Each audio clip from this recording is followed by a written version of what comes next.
Hi, I'm Charlie. This is Stevie. We are Chilling Popcorn. Welcome to another Bad Movie Monday. So a few weeks ago we did Star Wars, The Force Awakens.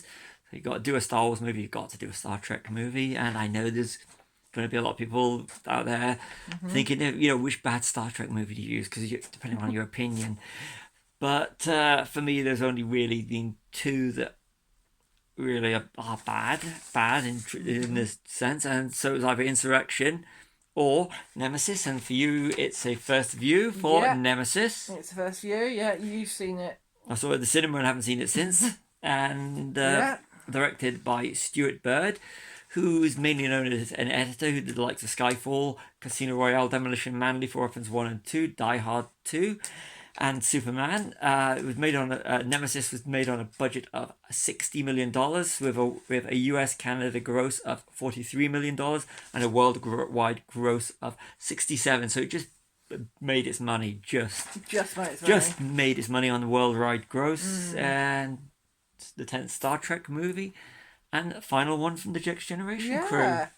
Yeah. So what did you think? I actually quite enjoyed it. Being first time viewing it. Yeah, I actually quite enjoyed it.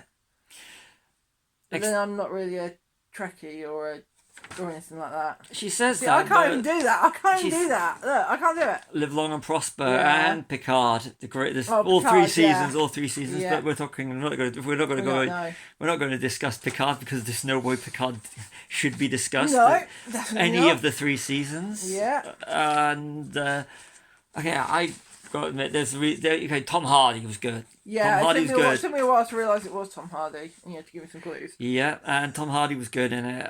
The third act, with the exception of the whole thing with B4 killing off Data, but then they undid it a little bit with B4. We're in spoiler territory. If you haven't seen it, sorry, we just ruined it. This film was what, 2003? It's 2002 December 2003. So you're looking at it came out in our country in January 2003. So it's quite an old one. So expect spoilers. Yeah. So, but yeah, 2002 December. So you're talking by that point, there'd been the 2 Star Wars prequels, Attack of the Clones and Phantom Menace. Spider-Man was out, and 2003 was Pirates of the Caribbean in the summer. So the effects were really in a good place, and yet some of the effects in this were kind of dodgy. And it was Ron Perlman's prosthetics were dodgy. They were Cantina dodgy. I mean.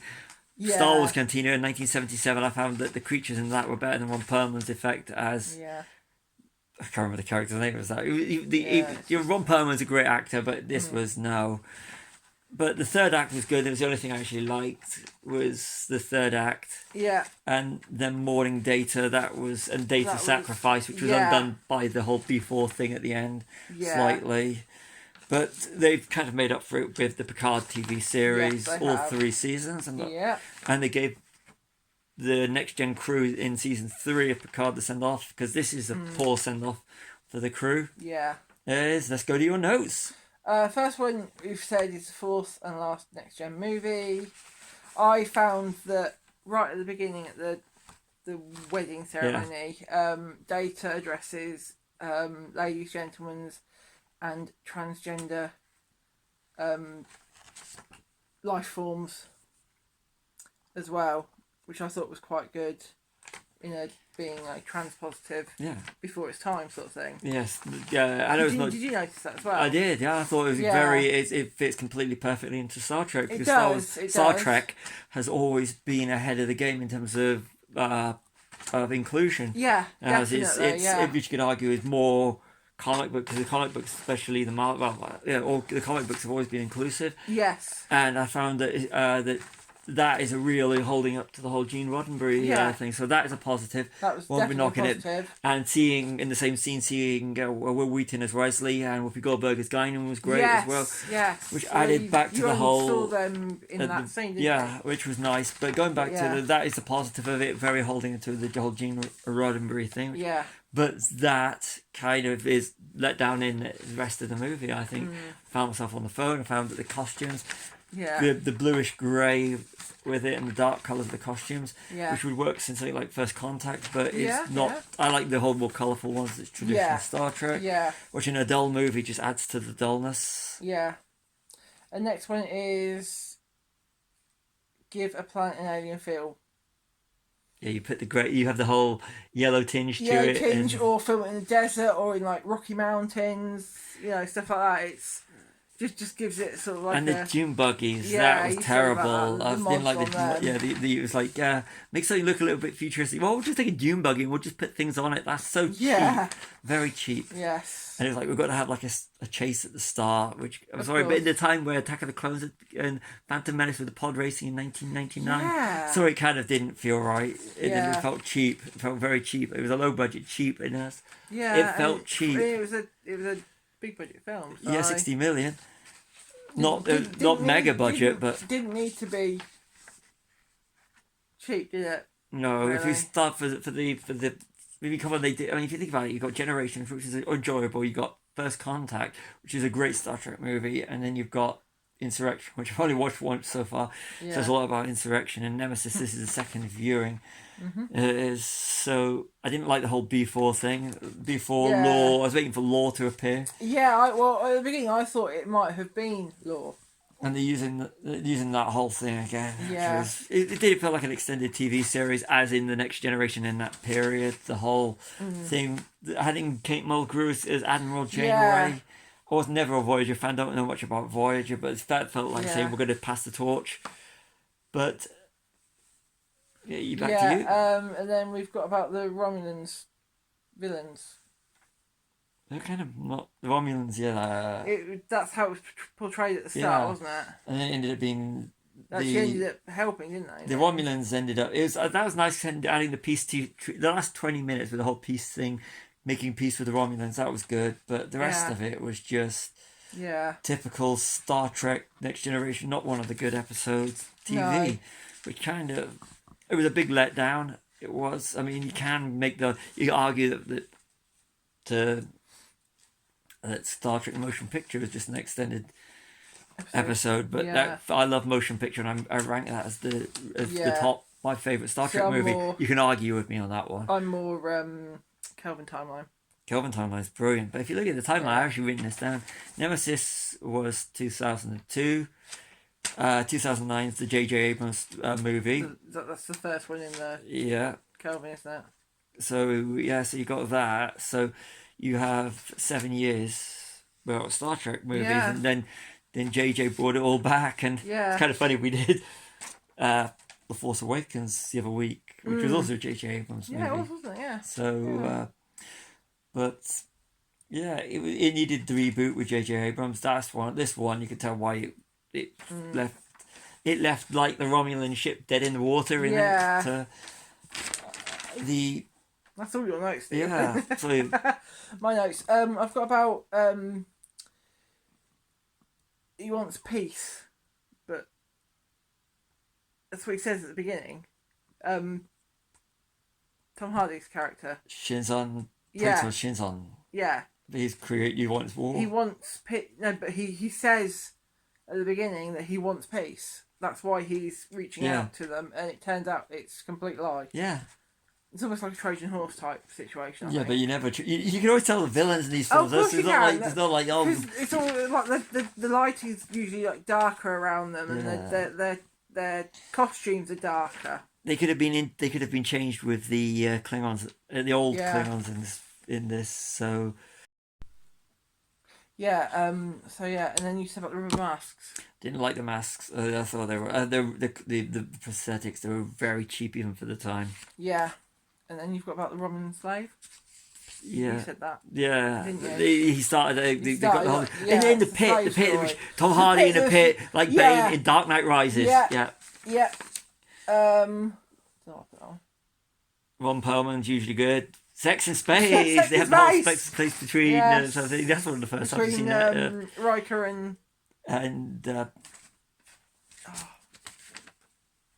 yeah, so we're doing Troy. Deanna Troy. Can't Yeah, believe Troy. we're doing this on two takes. I've got stick a mask on Shinzon. Yeah, You said that on me. yeah. It was so yeah, the prosthetics are terrible. Yeah. They really, and there's like And a then bit. You already said about the cantina scene. Yeah, and there was a bit where you could tell it was a matte painting behind it. It just blatantly looked like a matte painting, and it looked like a bad. When they're in when they're in the hangar, I really thought it was very cheap. I thought it's the aliens in a mask. It was like just sometimes Tom Hardy's costume looked like all he had to do was get a cheap rubber alien mask, as in the Alien movies, the Ridley Scott ones that started, that alien, because the costume looked like that, a very little bit shiny. All he had to do was get an alien mask and stick it over his head, and he would have fitted in as a bad alien from like the other Ron Perlman movie, Alien Resurrection, which we are doing eventually. We're going to be doing that to tie in. So that's a little spoiler for you. We are going to be doing Alien Resurrection. Yep. So another Ron Perlman movie, another terrible one, but we're going to go back to Star Trek Nemesis. Yes, which was, other than the third act, the last few minutes, that's 20 minutes, it is a absolutely rubbish, I think rubbish, and I don't like to say that, but I found it a really bad Star Trek movie. But they did do the Kelvin timeline. They did, yeah. Which I know that's I quite like Kelvin timeline. Different opinions, but the first Star Trek one is superb, and going to if you ever decide to tackle either of those later two. Yeah. Like I said, this is just what we're doing, Star Trek Nemesis. It is, yeah. The film was always meant to be during the trailers as the last Star Trek Next Generation movie. Yeah. But it all did go dead after the whole Star Trek thing. Everything went dead until the Kelvin timeline. Yeah, I like it. One thing I like about now is that you can dip into whatever Star Trek you like. I mean, we the Kelvin timeline and Picard. The Picard was superb. Strange New Worlds. Yeah, those three. I know we haven't watched Discovery. We haven't watched some of the other stuff. No, I grew up watching Next Gen, Deep Space Nine, Voyager. That's what I used to watch a lot. Star Trek the movies, a bit of the TV series, Next Generation, which is superb. You can't not fault. Perfect. No. Arc, Deep Space Nine. It was Voyager. I'd already turned off. I tried to start with Enterprise. Now I'm going on just listing stuff. Yeah. But there's Yeah. So and then what else I forgot? We've said most of this stuff. Yeah, the whole thing, it came out right about the same time as X-Men, so you've got Sir Patrick Stewart being Picard, because you got 2003 was X2, 2000 was X-Men, the original X-Men. I put about the Enterprise, the bridge of the Enterprise being destructive was predictable, because it always seems to happen. But it builds character, to quote Colossus in Deadpool 2. It probably does, but... It builds character. But it's almost like, okay, how are they going to destroy the bridge this time? Yeah. It should have been a Q story. It would have worked better, but they made all that up with season 3 of Picard. They did, yeah. I think that's everything. So there would have been a better ending for the next gen crew. Yeah, it would have. But I say that it would have been a better Picard season 3. Actually, go if you watch all seasons of Picard. It's superb. But the season 3 for me is the perfect one, and it's more emotional. But it goes to show that with the right writing. But I think you have to watch the other 2 seasons because they kind of entwine in the story of the third, don't they? Yeah, but it's perfect. It's brilliant. It was the perfect send off that Nemesis couldn't give it. Yeah, yeah. So, and this is not the start of Star Trek, Star Wars War. As we have mentioned because. You couldn't love them both, and I don't see I don't buy into the whole Star Trek versus Star Wars. I like them both. You're not a Star Wars fan. You tolerate Star Wars. Don't lie. I like them both. Hobbit. You call me a Hobbit now. You are a Hobbit. You're a Hobbit fan. I'm an elf. I'm tall. You're a Hobbit. That's an insult. Yeah. That is an absolutely. There's only one return. It's not of the king. It's of the Jedi. It is of the king. It is, but yeah, it was a bad send off for I think. Yes. So, going on to the whole listing better movies or world movies you don't like. We should do that. So we could do that, but this is Star Trek Nemesis. It was a cheap looking movie. That's all I'm going to say. It was a bit cheap, actually. Yeah, it did. Some of the effects and stuff were a bit dodgy. Let's try, and the whole thing with the Titan, which Yeah. which really end up going to be tied into a lot of other things. Yeah, so, it does. So let's do Definitely. spin-offs because we're always going to get these geeks with the books. Yeah. Trekkies, But I mean, Trekkers. those- Was it so? What do you call yourself now? Answer in the comments because Yeah, is it Trekkies or Trekkers? Because I think it should be Trekkies. I grew up with the people being called the Trekkies. Trekkers sounds naff. Yeah. It does. Trekkers sounds like you're going to go for a long walk somewhere. Yeah, I prefer Trekkies. There to Yeah. Trekkers, and I know that was it in Fanboys? Yes. Watch Fanboys if you want to see a good Star Yeah, Wars, Star Trek Wars. Yeah, that's good. That's absolutely good. superb. Now we're listing it again. Yeah. So do we go? Do we start going on about the Right. Fanboys being a good movie now? No. Nemesis. No, Nemesis. I think we covered everything. Yeah, we have, but This is just turning into a big ramble about all sorts of different things. yeah. So which one did you like least? But not in these videos, but if you want to, so you can have more fun with the Star Wars one, I think. But what do you prefer? Which one makes the worst movies? Star Wars or Star Trek? Answer in the comments. Oh, God. I've just opened the comment section. You've just opened it up for... If you just want to know, I'm Previous. not the one that answers the comments I am. because I don't want to answer. I just don't want to answer. You do more of the production stuff, don't Production. I do not answer the comments. you? Anyway, we should finish it really. shouldn't we? Yeah. If Before you it gets too remember, big you're about not it. insulting me. You're insulting Charlie, not me. Well, In you're the Star comments. Wars. You're the big Star Wars fan. Yeah. So I don't answer the comments. no, I did tell you what the comments say. Yeah. So Nemesis, cheap-looking Star Trek movie. That's it. My final that's it. words. Okay, final words. Yeah, it was an alright film. I've been Charlie. This has been Stevie. We are Cinema Popcorn. May the force be with you. Oh, you idiot. Like and subscribe.